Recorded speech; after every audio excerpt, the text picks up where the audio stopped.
徛在地看世界，来看美国的总统大选进入到最后的阶段，关键摇摆州佛罗里达州提前投票开始了，不少人天也未光，就排队等要投票。进前因为助手为着病毒自我隔离的民主党的副总统候选人贺锦丽，嘛恢复竞选活动，强力来催票。变连任的川普是到亚利桑那州去造势，若拜登的后生电邮门的丑闻，嘛为选举投下变数。天未正光，佛州的选民都已经伫投票所头前咧排列啦，被当作是关键的佛州提早投票。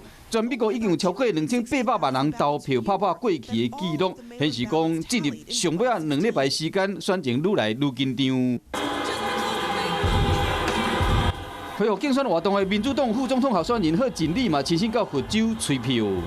And so let's get out there and organize, folks, and make sure everybody votes, and we will win.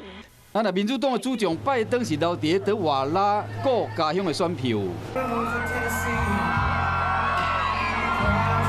共和党方面已经连续走几啊州的川普上新的一站是到亚利桑那。